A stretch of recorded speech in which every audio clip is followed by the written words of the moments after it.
அஸ்ஸலாமு அலைக்கும் வரஹ்மத்துல்லாஹி வ தஆலா பரகாத்துஹு. இன்று நான் பேச வந்திருக்கும் தலைப்பு தேனீக்கள்.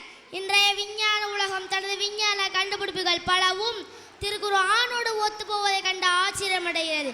அவ்வாறான ஆராய்ச்சி முடிவுகளில் ஒன்றுதான் தேனியை பற்றி விஞ்ஞான கண்டுபிடிப்பானது. திருக்குர்ஆனோடு அப்படியே ஒத்துப்போவதை கண்டு ஆராய்ச்சியாளர்கள் திகைத்து போனார்கள். அவ்வாறு இறைவன் திருக்குர்ஆனில் கூறுகிறான், இறைவன் தேனீக்கு அதன் உள்ளுணர்வை அளித்தான்.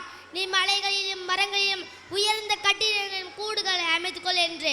பின் நீ எல்லா விதமான கடிகளில் மலர்களில் இருந்தும் உணவருந்தி உன் இறைவன் காட்டு தரும் எளிதான வழிகளில் உன் கூட்டுக்குள் ஒடுங்கிச் செல் என்றும் உள்ளுணர்ச்சியை உண்டாக்கினான். பூக்களில் தான் தேனீக்கள் தேன் அடிக்கிறது என மனிதர்கள் நம்பி வந்தனர். ஆனால் தேனீக்கள் பழங்களின் திரவத்தையும் உண்கிறது என்பது அறிவியல் உண்மையாக நிரூபிக்கப்பட்டுள்ளது.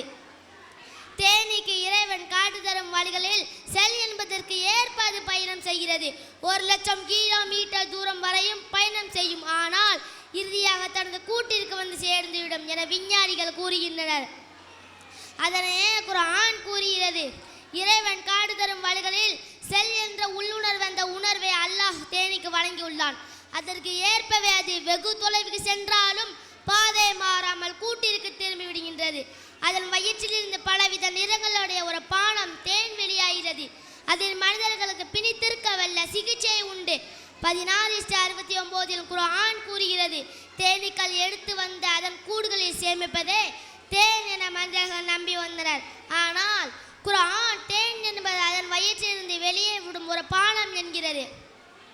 இன்றைய விஞ்ஞான ஆராய்ச்சியில் தேனீக்களின் வயிற்றிலிருந்து வெளிவருவதுதான் தேன் என உண்மையாக்கப்பட்டுள்ளது.